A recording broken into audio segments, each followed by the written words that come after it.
Hello guys, it is the next day. But before I move on to what happened today, let me finish up on my recount on what happened yesterday.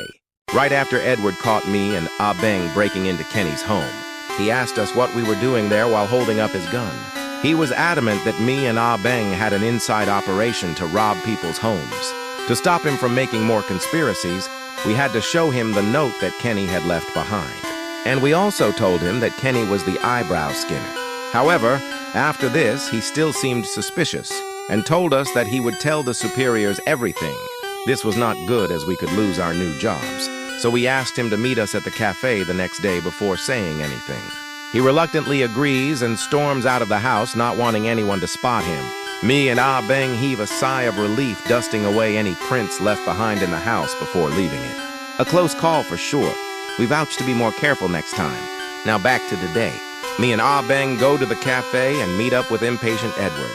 He asks us what we want, and we ask him not to tell the superiors. He asked why it concerned us if we were looking for the killer. He said he was doing us a favor. All he was doing was getting on my nerves.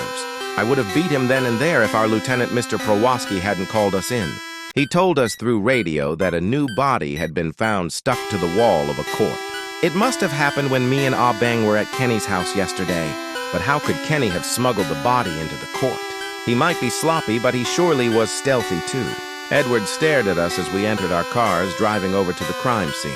Arriving at the crime scene, it was like a crucifixion. The body was also familiar, and upon closer inspection, I realized it was Dan Kruger. The eyebrows were skinned off once again. The victim killed the same way. However, there was something new. On his face, there was a mark scratched into his skin like a counter for something. Once Ah Beng saw the scene, he immediately bolted out of the court. I chased after him, but he just shooed me off and told me he would wait outside.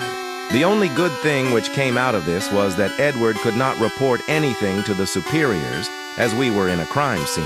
But this gave me an idea.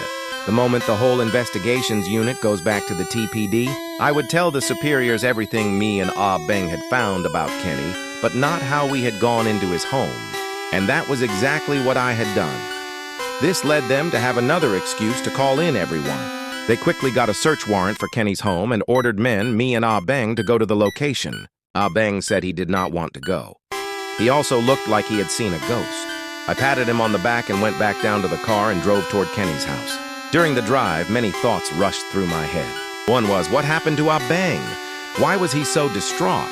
He's definitely seen worse.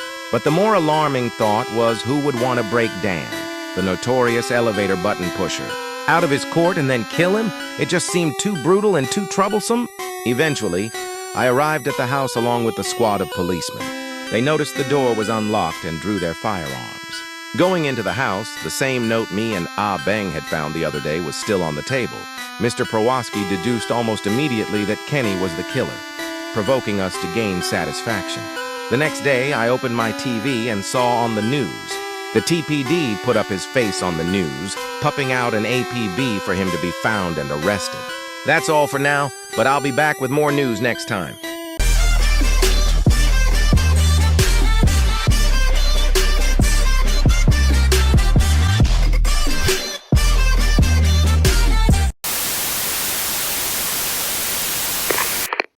I can't do this anymore!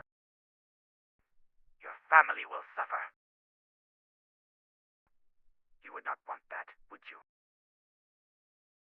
No!